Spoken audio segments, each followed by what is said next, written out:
A party, a grand royal celebration.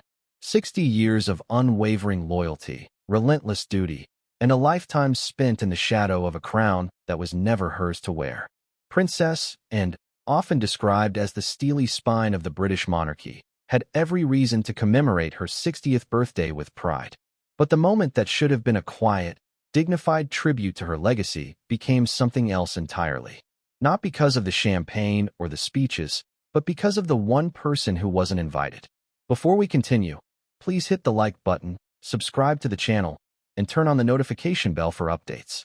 That's right, Queen Camilla, the wife of the king, the queen consort, and the woman many say reshaped the course of royal history, was deliberately left off the guest list. No misunderstanding, no scheduling conflict, just a clear, unmistakable message: you are not welcome. And not only was Camilla uninvited, but the words princess and reportedly uttered sent a chill through the palace walls. I can't stand her. What would make a royal, trained from birth in diplomacy, composure, and discretion, publicly draw a line so deep it fractured the royal facade? For decades, the British public has looked to the monarchy as a model of restraint.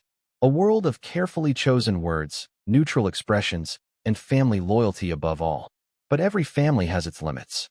Every grudge has a boiling point. And every heir, no matter how silent for how long, eventually has a breaking moment.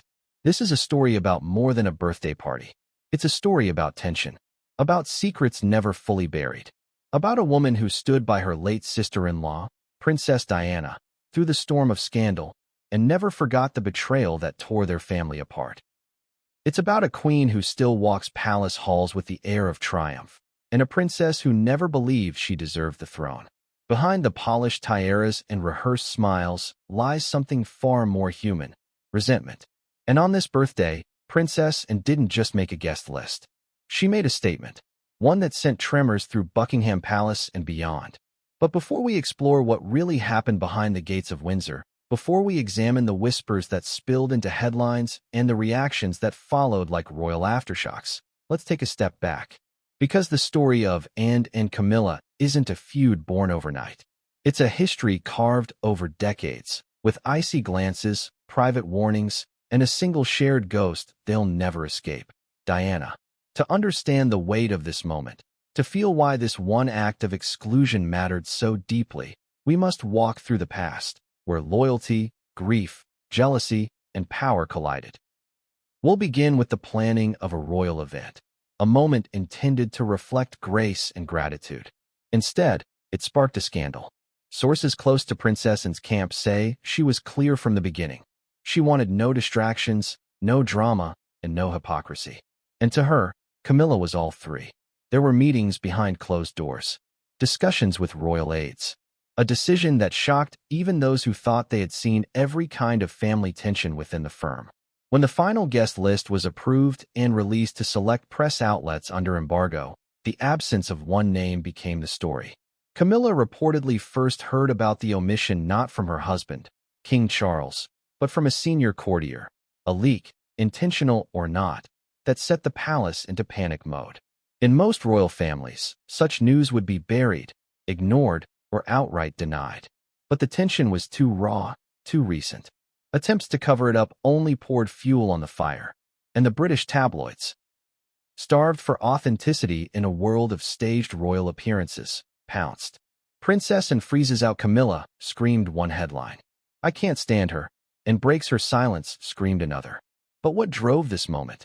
Was it really about one woman keeping another out of a party? Or was this the first public sign that Anne, stoic, loyal, and quiet, had reached the end of her royal tolerance? Let's not forget, Princess Anne is no stranger to friction.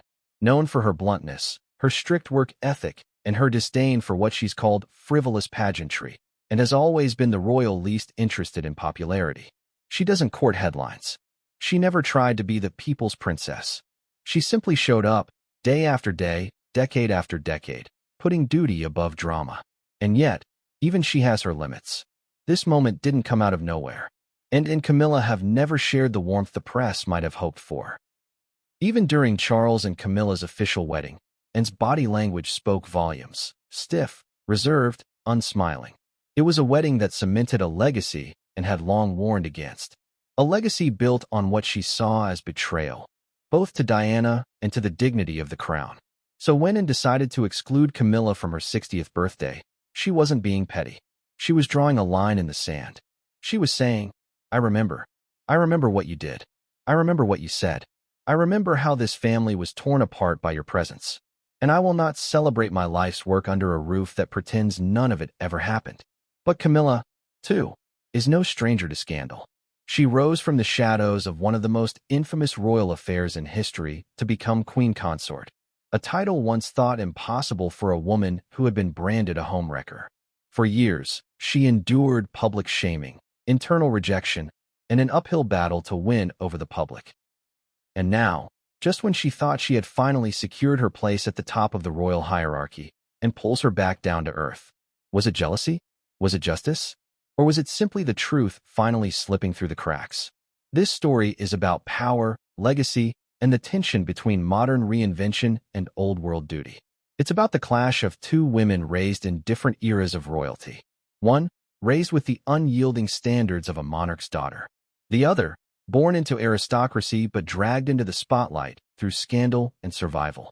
It's about the silence that followed Diana's death, about the unspoken alliances within the royal family, about how some wounds don't heal, they just scab over until someone rips them open again. And now, with a single act of exclusion, Anne has reminded the world that no matter how much the monarchy evolves, the past still matters. So stay with us as we take you deeper into this gripping saga. We'll reveal what happened behind palace walls when Camilla realized she was banned. We'll explore Anne's motivations, the royal family's reaction, and the stunning fallout that's already begun. You'll hear quotes that were never meant to reach the public. We'll revisit history's most painful royal moments and show how they still haunt the present. And by the end of this story, you'll understand why one woman said enough and why the consequences may change the monarchy forever. Because this wasn't just a birthday party. It was a declaration. There's a certain ritual to royal birthdays. From Buckingham Palace to Balmoral, tradition reigns supreme. Guest lists are carefully curated, seating charts are reviewed by security and protocol teams, and the press is given just enough to keep speculation alive without revealing the royal hand too soon. But on this occasion, Princess Anne's highly anticipated 60th birthday, something was clearly off. It wasn't just the usual excitement in the air. There was a ripple of silence, a hum of confusion among palace staff, a hesitancy in conversations that normally ran like clockwork. The reason? Camilla, Queen Consort, had not received an invitation. It was not an oversight. There was no clerical error, no lost envelope in the post. The omission was pointed, intentional, and by the time whispers of it reached the outer corridors of Buckingham, they had already reached the press. In the royal world, not receiving an invitation is the loudest form of protest. Anne's birthday had been scheduled months in advance, a summer celebration timed with military pageantry, family reunions, and a touch of public charm. The setting was understated compared to other royal events, a countryside estate where she felt most at home. The plan was for a weekend gathering of close family, dear friends, military colleagues, and trusted staff, those who had walked alongside her during her decades of service. As royal aides began sending out invitations in early June, several names were expected automatically. King Charles, Prince William and Catherine, Prince Edward and Sophie, Zara Tyndall, and her husband Mike.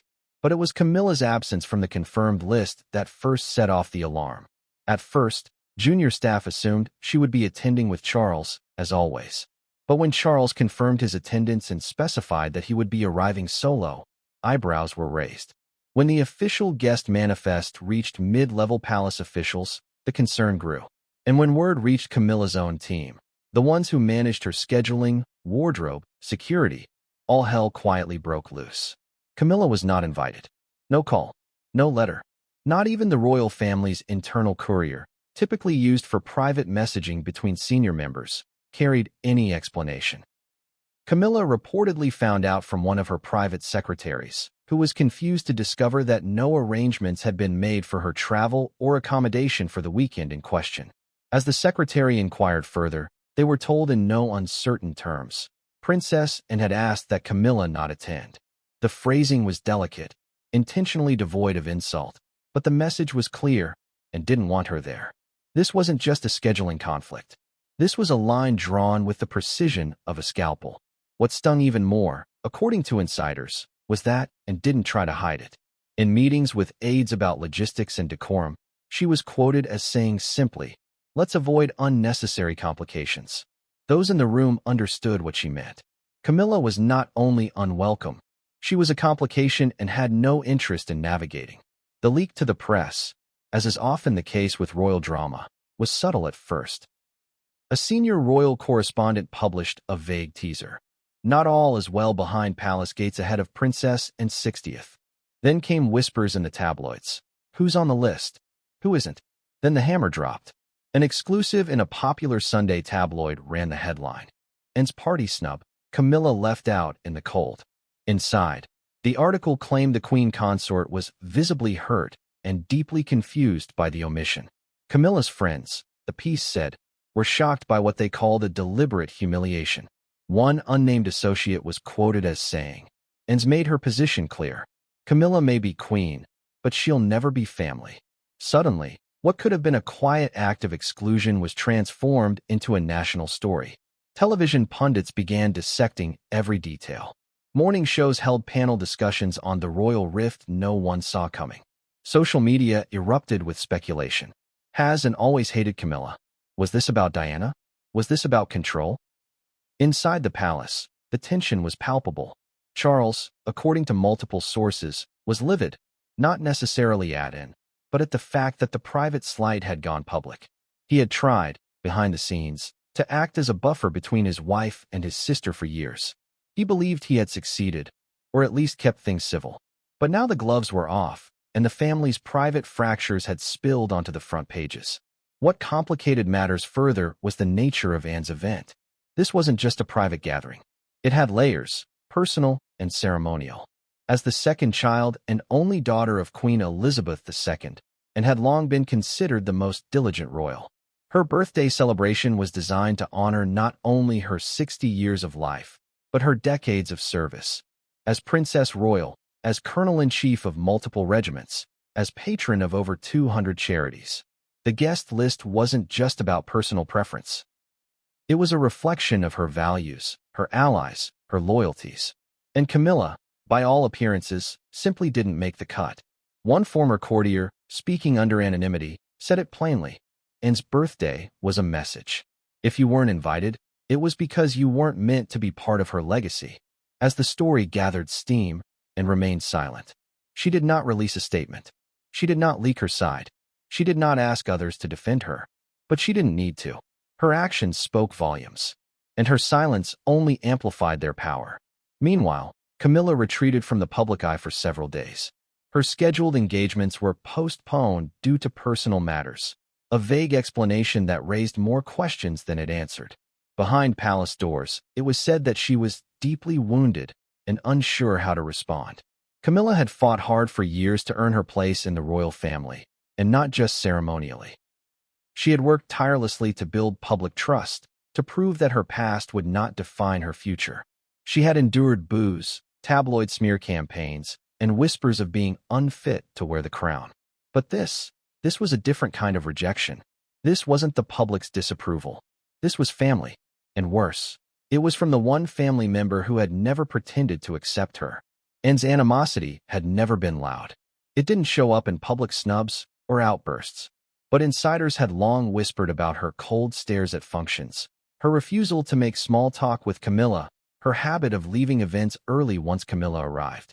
Those were the quiet signals, the restrained protest of a royal who knew that in her world, power wasn't expressed with volume. It was expressed with absence. Anne's exclusion of Camilla wasn't about a chair at a table. It was about history, about memory, about a refusal to rewrite the past just to maintain appearances. Sources close to and say she didn't intend to cause a scandal. She simply wanted authenticity. Her birthday, she allegedly told one aide, should be a moment of reflection, not hypocrisy. Still, the consequences were immediate and far-reaching. The press shifted into overdrive. Every photo of the event was scrutinized. Every smiling guest became a symbol of alignment with Anne. And every absent face became a source of speculation. Even among the royal family, loyalties became quietly tested. Prince Edward and Sophie were seen laughing warmly with, and during the celebration. Prince William reportedly offered his full support behind closed doors. And Zara Tindall, Anne's daughter, was overheard saying, "Mum's earned the right to choose who she wants." The message was unmistakable. This was Anne's moment, and she wasn't going to share it with anyone she didn't trust. As the weekend passed and guests trickled out of the countryside estate, the royal PR machine tried to regain control. A bland press release thanked guests for their attendance and praised Anne's decades of dedication. But it said nothing, absolutely nothing, about the media firestorm surrounding Camilla's absence. That silence became its own kind of confirmation. To the public, it was a rare moment of transparency. The monarchy, usually so shrouded in protocol and pageantry, had revealed a human fracture, a sibling feud, a long-standing grudge. And for many, it made Anne, the often overlooked royal, suddenly fascinating. But to the monarchy, it was a nightmare. Not because of what was said, but because of what was now impossible to deny. The Queen Consort had been banned from a major royal event. Not by the press, not by the people, but by a blood royal who had seen enough, endured enough, and finally said, no more. And so, as the sun set on Princess Anne's 60th birthday celebration, the mood was not one of closure. It was one of escalation. Because this was only the beginning. To understand the thunderous silence between Princess Anne and Queen Camilla on that fateful 60th birthday, one must travel back in time. Not days, not months, but decades. Long before Camilla Parker Bowles ever set foot in Buckingham Palace as Queen Consort, she was already a name whispered with discomfort behind royal curtains. And long before Princess Anne issued a quiet but public rejection of Camilla, she had made up her mind about her. This was not a spat born of a single offense or a sudden disagreement. This was a Cold War that simmered quietly for more than 30 years, cloaked in forced civility and frostbitten smiles. From the outside, Princess Anne and Camilla may seem worlds apart. And, the daughter of a queen, raised under the unrelenting pressure of duty. Camilla, born into aristocracy, but a world far removed from the rigid standards of royal life. But it wasn't class that separated them. It was code, and was, and always has been, a woman of discipline, tradition, loyalty. In her world, betrayal isn't something one forgets. And when it comes to family, betrayal isn't forgiven either. Princess Anne's resentment toward Camilla did not begin with personal slight. It began with betrayal, not against her directly, but against her brother's wife, Princess Diana, and had watched the fairy tale unravel. She had seen Diana, young, vulnerable, and dazzling, pulled into the Windsor whirlwind. And while the public was enthralled by the glamour of the new princess, and was watching the cracks form behind the walls of Kensington Palace, and was never one for sentimentality, where Diana was emotional and expressive, and was reserved and efficient. But behind her austere exterior, there was an unwavering sense of justice. And Diana, in Anne's eyes, had been wronged, deeply and deliberately, by two people, her own brother, Prince Charles, and his mistress, Camilla. It said that and warned Charles early on. That she questioned his intentions with Diana. That she asked him, directly and privately, "Are you serious about this marriage? Or are you looking for a distraction from Camilla?" But Charles, ever the romantic and ever the royal, dismissed her concerns. He believed, perhaps naively, that both women could coexist in his orbit, and, who saw the crown as a calling rather than a costume, was disgusted. When Charles and Diana's marriage began to publicly unravel and remained largely silent, at least to the media, but within the family, her position was crystal clear. She blamed Camilla, not because Charles hadn't made his own mistakes, but because Camilla, in Anne's view, had inserted herself where she didn't belong. She wasn't just another woman. She was the orchestrator of chaos within a sacred institution. It's also worth noting that Anne herself once had a personal connection to Camilla's world, though rarely spoken of. In the early 1970s, Anne was romantically linked to Andrew Parker Bowles, Camilla's then-boyfriend and later husband. Though the relationship was never official and the palace downplayed its significance, the connection added another layer of awkward entanglement. Some speculate that Anne resented how Camilla seemed to weave herself into royal circles, not just socially, but strategically. where and had stepped back from Andrew with grace, Camilla seemed to have pursued Charles with calculation. In the years that followed Diana's tragic death, the royal family underwent a transformation. Queen Elizabeth. In the years that followed Diana's tragic death, the royal family underwent a transformation. Queen Elizabeth II, always protective of the monarchy's image, struggled to contain the emotional tidal wave unleashed by the public's mourning. And during this storm, Camilla slowly re-entered the public stage, not as a villain, but as a rebranded figure of understanding and partnership. To many, it seemed the monarchy was rewriting history, brushing aside the pain of the past in order to repackage Camilla for the present. And didn't forget. She couldn't. Every time Camilla appeared at a royal engagement, every time she smiled for the cameras, every time she spoke of her role with feigned humility and saw a ghost. Not of Camilla's making, perhaps, but one she had helped awaken, Diana. There's an unspoken rule in the royal family that old wounds are to be buried for the sake of unity. That family comes before friction, and never bought into that philosophy. Not when it meant pretending to approve of someone she never respected. Camilla, for her part, attempted civility. At official events, she would greet and with brief courtesies, try to engage in small talk, stand beside her in family photos. And rarely engaged.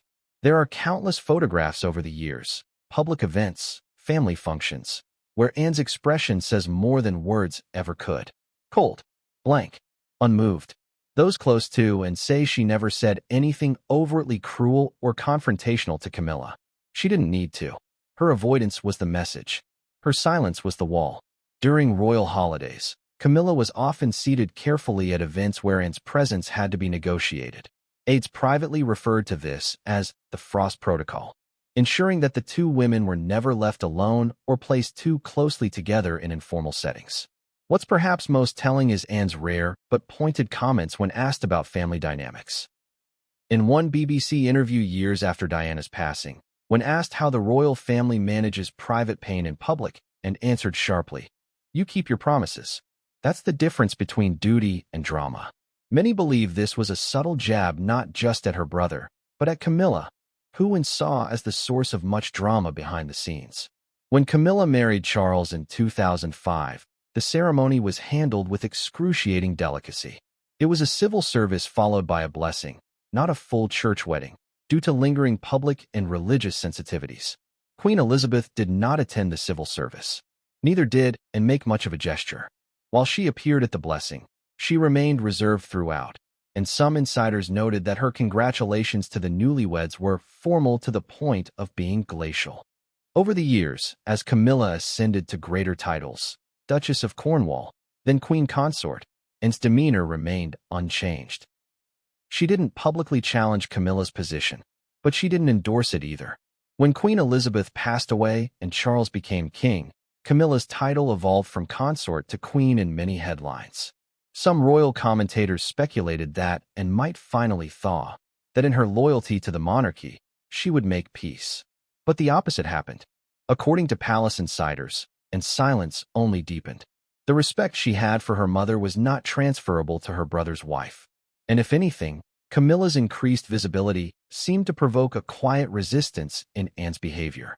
The real break, according to multiple royal watchers, happened behind closed doors during the transition of power. There were reports of a private confrontation, hushed voices, raised tones, and a final remark from, and that would later become infamous among royal staff. "She's not my queen." Not shouted, not written, just stated, and had reached her limit. After decades of forced politeness and feigned cordiality, she was done pretending. So when her 60th birthday approached, a milestone celebrated by heads of state, members of parliament, foreign dignitaries, and generations of family, and made a decision. She would not include Camilla, not out of cruelty, but out of clarity. As one royal aide put it, she didn't want to start the next chapter of her life with another lie. It was a choice shaped by years of tension, by history and heartbreak. A choice that sent shockwaves through the family and the public. And while some criticized Anne for dredging up old wounds, others praised her for doing what no other royal had dared, telling the truth without saying a word. Because at the heart of this conflict is something deeply human. Two women, both bound to a family that demands silence. one who found her way in through scandal, another who stayed silent for too long. And finally, after decades of disdain, a choice was made.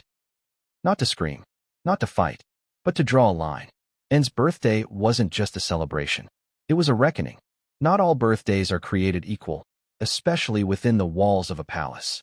In most families, a 60th birthday is a moment of quiet reflection, perhaps marked by a small gathering, a few jokes about aging, a toast to health and longevity. But for royalty, milestone birthdays carry weight beyond the cake and candles.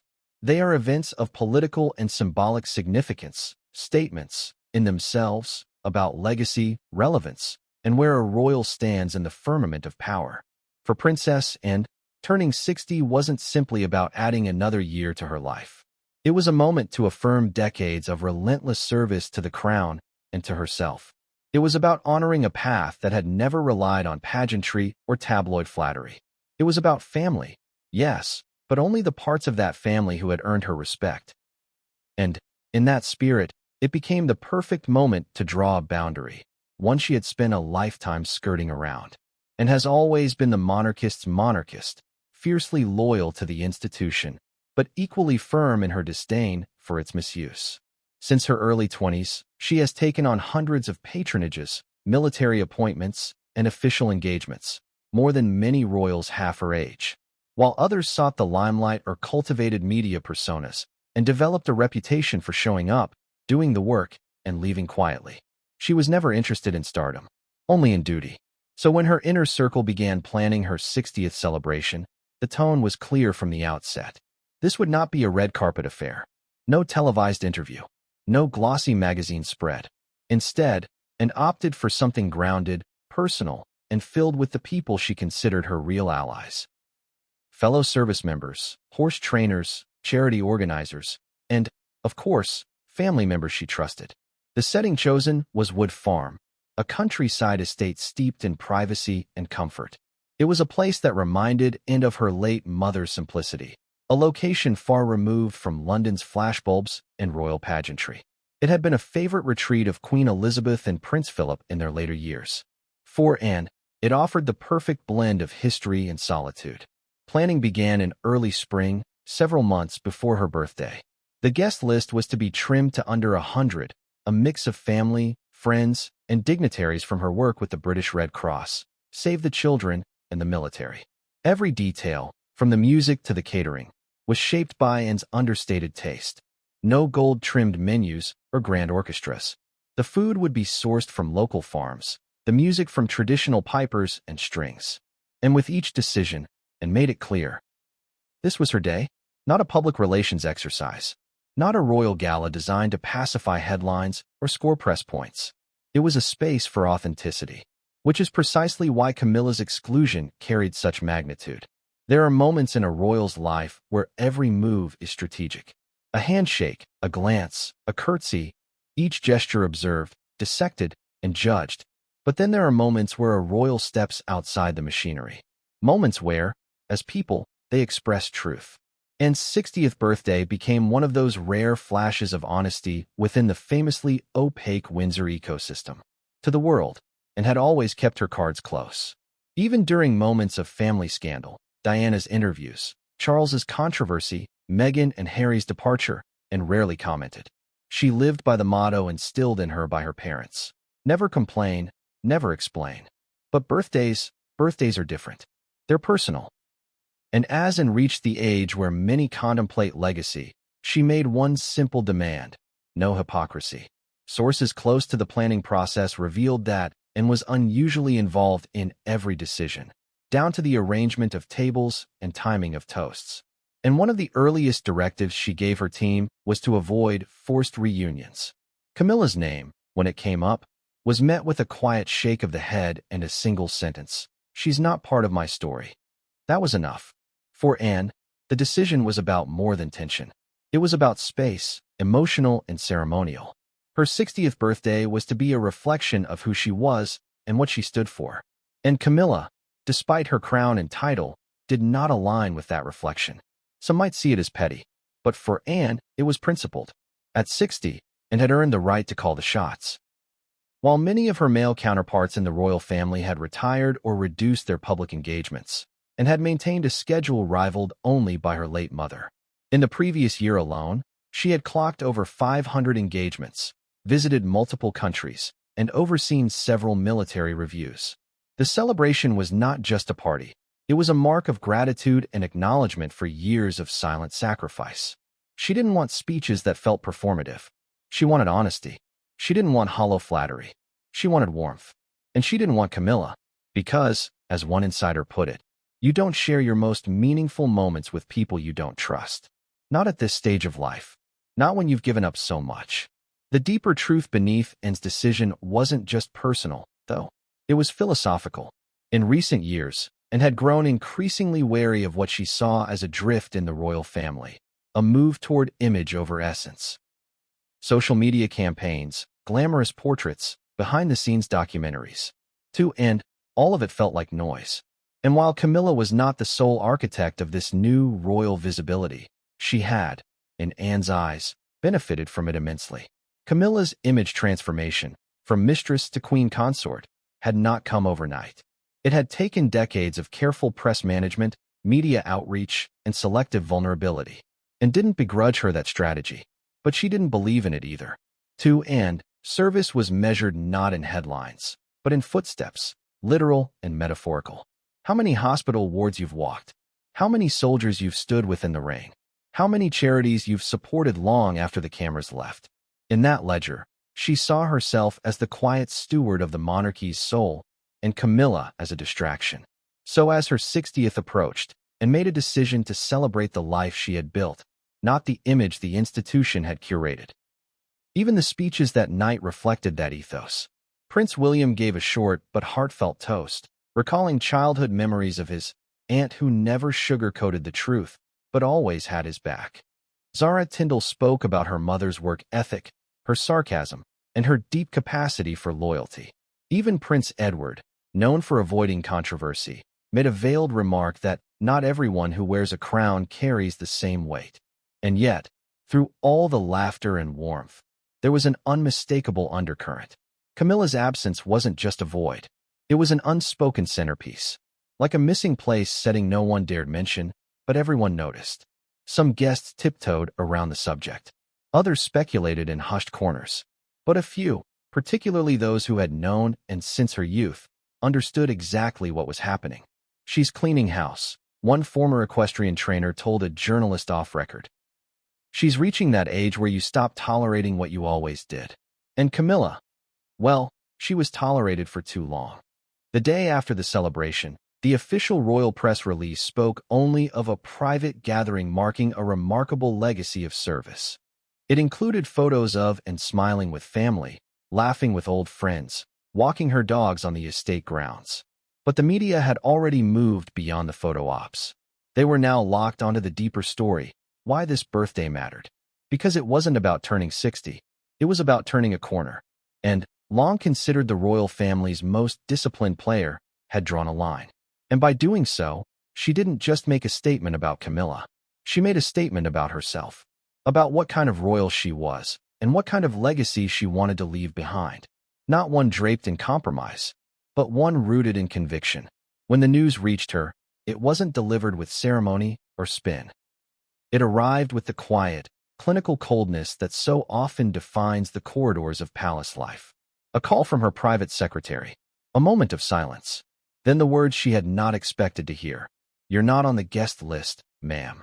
For a moment, Queen Camilla said nothing.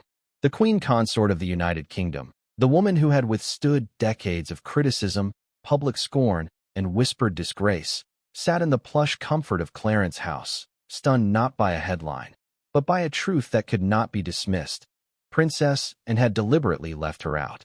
There was no diplomatic excuse, no scheduling conflict, no strategic oversight. It was clear, unambiguous, and piercing. She wasn't invited. And for the first time in years, after clawing her way into acceptance, after watching her public image rehabilitated through charity work and photo ops, after earning, if not affection, at least tolerance, Camilla felt something she hadn't allowed herself to feel in a very long time. Humiliation. At first, her response was restrained. Those closest to her say she listened quietly, absorbing the facts without interrupting. She asked only one question: did Charles know? The answer, reportedly, was yes. That revelation added sting to the wound. Her own husband, the king, had known. And though he may have tried to downplay the situation or smooth it over, the truth was unshakable. Charles had not stopped it. He had accepted the decision, likely because he knew that trying to overrule and in her domain would only escalate the matter. Camilla's pride, however, did not take the news quietly. Behind closed doors, Clarence's house was thrown into what one staffer described as a controlled state of panic. The communications team scrambled to prepare for fallout, unsure of whether the news would remain private or break into public view.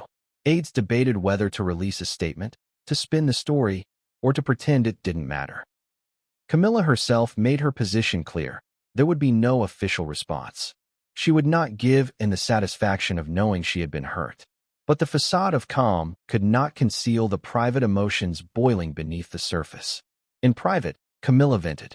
To friends, to advisors, to the mirror, perhaps. According to one longtime confidant, she said, "After all I've done, all I've endured, she still sees me as nothing but a disgrace." It was not just rejection that stung Camilla. It was rejection from someone whose approval she had never sought, but had always quietly hoped for. Princess and represented the core of the royal institution: duty, integrity, legacy. And Camilla had spent years trying to convince the country, the crown, and perhaps herself that she belonged in that world. Now, with one act of exclusion, and had pulled that fragile foundation out from under her feet. The worst part? There was no fight, no public confrontation, no chance for rebuttal. Camilla had been rendered powerless by the one force that cannot be spun or softened: silence. And so, the queen consort stewed. Friends who visited her in the days following the snub reported that she was moody, short-tempered, and withdrawn. Scheduled appearances were canceled with vague explanations. Even those who had long known Camilla's thick-skinned demeanor were surprised by how deeply she seemed affected. "She was rattled," said one senior aide. "I've never seen her like that. She wasn't just hurt. She was infuriated." In Camilla's mind, this wasn't simply a personal insult. It was an attack on her status, on her position as queen, on everything she had fought to gain since her marriage to Charles. If and could reject her so blatantly, what did it say about her standing within the family, within the institution? It wasn't lost on Camilla that the exclusion was deliberate. That and had waited for this moment, her own 60th birthday, to make her feelings known in a way that could not be ignored or spun, and had outmaneuvered her without uttering a single word. And Camilla, for all her public relations savvy, knew there was no clever way to reframe being uninvited from a family celebration. She could pretend it didn't bother her, but it did. What added fuel to her fury was the media response. As news of the snub began to leak into the tabloids and royal beat reporters began whispering about unspoken tensions at court, Camilla's image managers went into damage control. The timing could not have been worse. Just as the monarchy was trying to modernize under Charles's reign, this public feud was dragging the family back into the mire of internal conflict. Some headlines were restrained, and in Camilla, a rift rekindled. Others were more inflammatory. Queen not welcome, the birthday ban that shocked the palace. Social media exploded with commentary, much of it divided along generational lines. Younger viewers saw, and as a symbol of authenticity, an elder royal finally saying what others were too afraid to. Older readers, particularly those sympathetic to Camilla's long, difficult path to acceptance, saw the exclusion as cruel. And Camilla read every word. Against her advisors' warnings, she scoured newspapers, online articles, even Twitter threads. Friends say she was fixated. She circled phrases, printed headlines, and kept a growing folder of commentary. One aide recalled her muttering, "It's like Diana all over again." To the public, Camilla remained composed. She was photographed leaving Clarence's house days later, waving politely to onlookers, wearing one of her more understated brooches, a subtle signal, perhaps, of humility or restraint. But behind the smile, she was seething. Charles, of course, tried to intervene. The king reportedly visited and privately after the event, hoping to defuse the tension. He didn't demand an apology. He knew better than to expect one. But he did try to open a line of communication, suggesting perhaps that the exclusion had been misinterpreted or unnecessarily dramatized by the press. And, according to multiple sources, was unmoved. She did not deny her choice. She did not attempt to walk it back. And when Charles tried to suggest that Camilla had earned her place through perseverance and loyalty, Anne's response was cool and final. Loyalty to what, Charles? Herself? It was a dagger, and it cut deep. Camilla, upon hearing of Anne's remarks, reportedly broke down in tears for the first time in years. Her emotional response caught even her closest aides by surprise. She's always been so strong, one said. But this time, it was different. Perhaps it was because the rejection came not from the public, but from family. Perhaps it was because it punctured the illusion that time healed all wounds. Or perhaps it was because Anne's quiet dismissal carried the weight of the one thing Camilla could never manufacture: genuine, generational belonging. In the days that followed, Camilla retreated from the spotlight, reducing her public appearances and avoiding all questions related to Anne. Palace sources insisted that everything was fine, that the queen consort was simply taking time to prepare for upcoming engagements. But those within Clarence's house knew better. She was plotting her next move. Because Camilla, for all her charm and apparent gentleness, is a survivor. And survivors don't wallow. They respond. Over the next few weeks, she re-emerged with carefully curated appearances, hospital visits, charity events, reading programs. Her outfits were meticulously chosen: softer colors, humble silhouettes, pearls instead of diamonds. She gave brief interviews in which she spoke about kindness and the importance of forgiveness in family. It was a masterclass in image repair. But those watching closely could see it wasn't just about optics. It was about control. Camilla wasn't just reclaiming her image. She was reminding the world, and Anne, that she wasn't going anywhere. Still, beneath the calculated return to form, the fracture remained. And for the first time in her tenure as queen consort, Camilla appeared vulnerable. Not because the public turned against her, but because Princess Anne had one person, one decision, one silent statement that screamed louder than 1,000 royal decrees. She wasn't invited, and she would never forget it. Charles received the news shortly before the story broke to the public. According to sources close to the king, he was informed in a private meeting with his sister several weeks before the celebration. The meeting took place in a secure room at Buckingham Palace. It was not warm. It was not friendly. It was, in the words of one royal aide, a briefing, and had always had a special place in Queen Elizabeth's eyes. As the only daughter, she was the rock, the no-nonsense voice of duty in a family that so often preferred drama over diligence. Charles respected her, even admired her, but he had never quite known how to manage her. She wasn't like Diana, vulnerable and emotional, nor was she like Camilla, politically adept and publicly flexible. Anne was her own fortress, and when she said no, there was no moving her. During their meeting, Anne didn't apologize. She didn't try to couch her message in soft terms. She simply explained that Camilla would not be included. "I've decided on the guest list for my birthday," she reportedly said. "It will reflect the people who have been consistent, steady, honest." Charles, stunned, responded with measured incredulity. "She is my wife," he said, struggling to keep his voice even. "She's the queen." Anne's reply, according to someone briefed on the exchange, was sharp. "She may be queen to the world, but she's not family to me." The room fell silent. For Charles, the confrontation reopened wounds he'd spent years trying to stitch closed. The specter of Diana hovered like a shadow in that room. The pain Anne had carried, the silent judgment she had never voiced aloud, it all came crashing to the surface.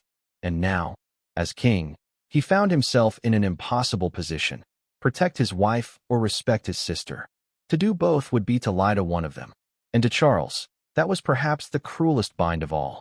In the days following their meeting, Charles tried to reason with and behind the scenes. He called her once, then twice. She did not pick up. When she finally responded by letter, handwritten, brief, and unsigned, she made it clear there would be no further discussion. The decision was made. Charles then turned inward. At court, he became withdrawn. According to aides, his normally chatty demeanor was replaced by quiet brooding. During one state reception, he was seen staring into space, ignoring the chatter around him. Even his physical posture changed, slouched, distracted, burdened. It wasn't just that his sister had shut him out. It was the growing realization that the royal family, already bruised from years of internal conflict, was fracturing again. And this time, the fracture was under his reign.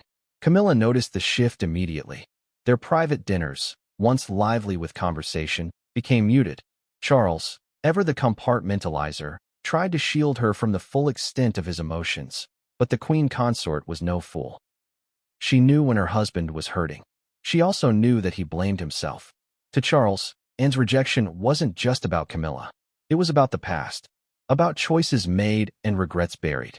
It was about the years he spent in two worlds, one with Diana, one with Camilla, and the price everyone around him paid for that division, and had always been clear in her values: duty, honor, discipline. And to her, Camilla symbolized a betrayal of those ideals. Charles knew that, and now, as king, he was feeling the consequences of a moral line and had never agreed to erase. Still, the matter couldn't be ignored. Not with headlines swirling, not with speculation reaching fever pitch. As monarch, Charles had a duty to maintain the illusion of unity. And so, he arranged a family meeting, quietly, privately, at Windsor Castle. The guest list was short: himself, and Prince William and Prince Edward. Camilla, notably, was not present. Nor was Queen Elizabeth's name invoked during the proceedings. This was not about protocol. This was about pain. The meeting, which lasted just over an hour, was tense from the beginning. Charles opened by acknowledging the controversy, then expressed concern over the long-term impact it could have on the monarchy. He reminded his siblings that the public expected cohesion, that family must come before fracture, that their late mother would have wanted peace, and responded with cool resolve. "I don't recall being asked to include everyone when I was buried in engagements for 30 years, she said. "I gave my life to this institution. I've earned the right to draw boundaries." Edward remained mostly silent, offering a few polite mediations but refraining from choosing sides. William, however, took a firm stance. He supported Anne. While not hostile to Camilla, William had long wrestled with his own complicated feelings about his stepmother. Publicly, he had accepted her. Privately, he maintained a respectful distance. But Anne's decision, in his view, was not wrong. "Sometimes silence is the only way to tell the truth," William said during the meeting. Charles was devastated. His son and his sister aligned in their quiet judgment. His wife, nursing private wounds. And himself, sitting in the center of a family that no longer believed in its own unity. After the meeting, Charles returned to London and did something he rarely does. He canceled his appointments for the day. He spent the evening in seclusion, according to staff, reading through old family correspondence. Letters from his mother. Birthday cards from Anne. Handwritten notes from Diana. It was a night steeped in regret. The next morning, he did what monarchs must do. He put on his suit, adjusted his crown, and went back to work. But those close to him say something had shifted. He had seen, for the first time in a long while, the full cost of the choices he had made. And he had no idea how to fix it. The days that followed saw a noticeable cooling between the royal households. Communication between Clarence House and Anne's residence became more formal. Scheduling was done through intermediaries. Even joint appearances were quietly adjusted to avoid unnecessary overlap. Charles, despite his best efforts, could not mask the pain. He aged noticeably in just a few weeks. His public smiles became thinner. His speeches, though eloquent, lacked warmth. Camilla, meanwhile, remained composed. She knew better than to ask for explanations. She had learned long ago that in royal life, answers are luxuries rarely given. But she didn't forget, and she didn't forgive. To many outside the palace, the tension seemed like typical family drama. But to those within, it was a spiritual fracture, a wound not easily healed. One senior courtier, speaking off the record, put it best: this wasn't about a party. This was about respect. And once lost, respect is rarely restored. Charles had hoped to lead a modern, streamlined monarchy, one that could weather scandal and emerge stronger. But now he was learning that some storms come not from outside the palace walls, but from within. And as the rift between Anne and Camilla grew colder, Charles stood alone, the king of a family at war with itself. It started with a whisper, a passing comment at a private dinner hosted by a lesser-known duke. An offhand remark that Princess Anne had, in a moment of brutal honesty, voiced her unfiltered thoughts about Camilla in a setting she believed to be private, and someone had recorded it. At first, the claim seemed too sensational to be true. The idea that one of the most disciplined and reticent members of the royal family had spoken so freely, and that someone had captured it, sounded more like tabloid bait than reality.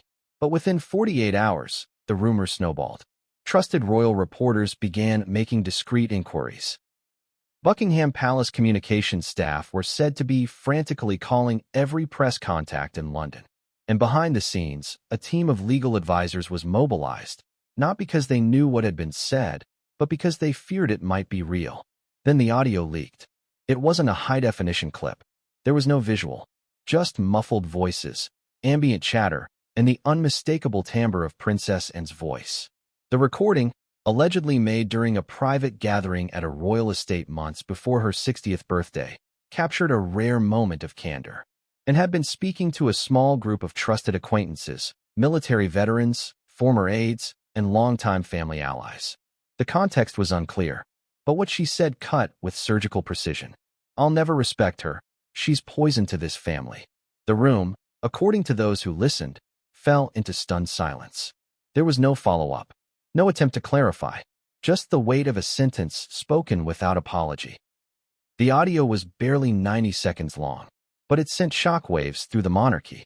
Within hours, it had been transcribed, translated into multiple languages, and embedded in countless articles. Radio hosts played it on loop. Television pundits debated its authenticity.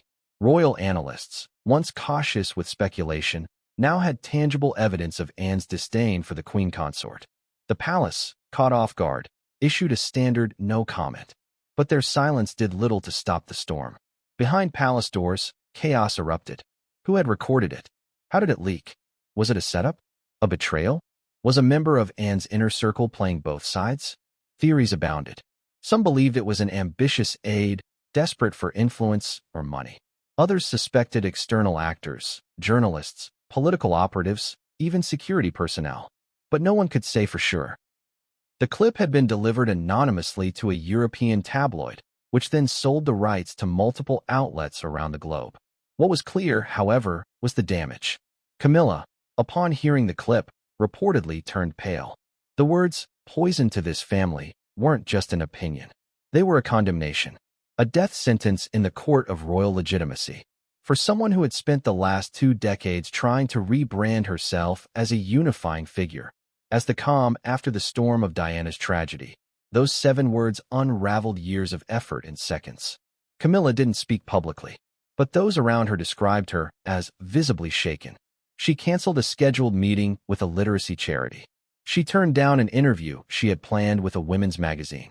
And most tellingly, she postponed a long-anticipated public appearance with King Charles, the kind of event that, under normal circumstances, she would have attended without hesitation. Instead, she stayed home, quiet, angry, and deeply wounded. Charles was furious, not at Anne, at the leak. He understood his sister's views, even if he didn't agree with them. But for the world to hear them, to have the private venom of their internal dynamics spilled into the public, was, in his eyes, a disgrace. It wasn't just a scandal. It was an act of sabotage. Immediately, he ordered a full internal inquiry. Security logs were reviewed. Staff schedules were examined. Devices were checked. The palace's internal communication system was combed through for signs of tampering. But the trail ran cold. Whoever had recorded the conversation had done so with precision. No identifying markers, no distinguishable audio tells, no traceable submission. For Anne, the fallout was mixed. Some in the press lauded her for saying what many believed privately. They called her the last honest royal, a woman who refused to bend the knee to palace politics or public manipulation. Social media erupted with support. Hashtags like #AnneWasRight and #RoyalRealTalk trended globally. Memes, GIFs, and video compilations of Anne's famous stoicism flooded TikTok. But inside the family, things were different. Charles stopped taking Anne's calls for nearly a week.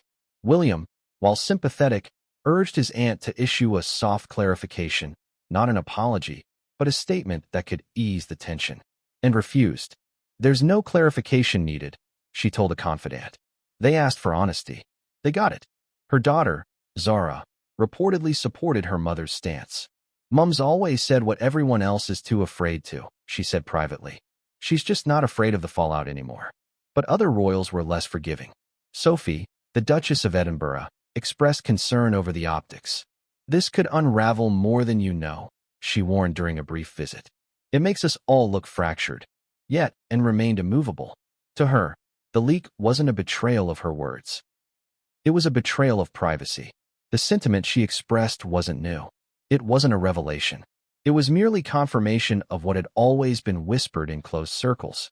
Now it was simply out. And if the public wanted transparency, well, they had it. The impact of the leak extended beyond personal embarrassment. It triggered a wave of scrutiny over royal finances, favoritism, and internal divisions. Parliamentarians debated whether the monarchy's annual budget should be tied more closely to public approval. Republican groups seized the opportunity to amplify their message that the royal family was not only out of touch, but deeply divided. But perhaps the most significant consequence of the leak was what it exposed about Camilla's vulnerability. For years, her rise to queen consort had been seen as improbable, even miraculous. From the ashes of a scandal, she had emerged poised, smiling, and seemingly above reproach. But the audio peeled back that polished veneer. It reminded the public and the institution that her place in the royal family was still, for some, contested. One line, spoken in private, had reignited decades of tension. Anne's words became symbolic. I'll never respect her. She's poison to this family. It was more than a personal opinion. It was a declaration of war, wrapped in 7 words and sealed by silence. Camilla, in her darkest moments following the leak, reportedly told a close friend, I feel like I'm back at the beginning. Like none of it counted. And maybe, to end, it didn't. The recording proved what many had long suspected, that beneath the crowns and carriages, the royal family was still a family, fractured, messy, full of resentment and unspoken truths. And in Anne's eyes, perhaps, that was the price of survival. She never said her name. Not once. Not during the birthday fallout. Not when Camilla was excluded. Not even after the recording leaked and the media storm reached a fever pitch. But Diana, Princess of Wales, was in the room. Her absence had a presence all its own, wrapping every royal word, every icy glance, every loaded silence in a fog of unresolved grief and memory. It was impossible to separate Anne's decision from Diana's legacy. To understand the fracture between Anne and Camilla, one must first return to the moment the crack began, when a young woman named Diana Spencer was handed a tiara, a future, and a ticking time bomb of a marriage, and had seen it all from the inside. She had watched as her brother, Charles, a man prone to poetic idealism and emotional fragility, entered a marriage that never stood a chance. To the public, Charles and Diana were a fairy tale. To Anne, they were a tragedy in slow motion. But it wasn't just the inevitability of their collapse that haunted her. It was the third figure hovering just out of sight, always there, but never officially acknowledged, Camilla, and was never close to Diana in the traditional sense. They were 2 very different women, one emotional and expressive, the other private and practical. But Anne respected Diana's role. She understood what it meant to be thrust into the spotlight, to be held up as a symbol of perfection while navigating personal hell behind palace gates. And perhaps more than anyone else, she saw the way Camilla's presence eroded Diana's spirit. In those early years, when Diana's star was rising and Charles was struggling to cope with her popularity, and remained a silent observer. But privately, she had made up her mind. She viewed Camilla's continued involvement with Charles as not just inappropriate, but corrosive. And when Diana famously said in her Panorama interview, "There were 3 of us in this marriage," and didn't question it for a second, she already knew. The palace didn't talk about it. It never did. And had always been allergic to palace politics. Where others played the game, she simply opted out. She avoided emotional entanglements, refused to pose for loving sibling portraits, and kept her public engagements entirely separate from Camilla's orbit. Some historians believe the real turning point came after Diana's death. The days following the crash in Paris were among the most turbulent in modern royal history. The Queen remained at Balmoral with William and Harry. Charles flew to retrieve Diana's body, and the public erupted in grief and rage, demanding a response from a monarchy that had gone eerily silent. And, during that time, maintained her usual stoicism. She supported her mother. She visited the boys. But behind the scenes, her bitterness towards Camilla hardened into something colder.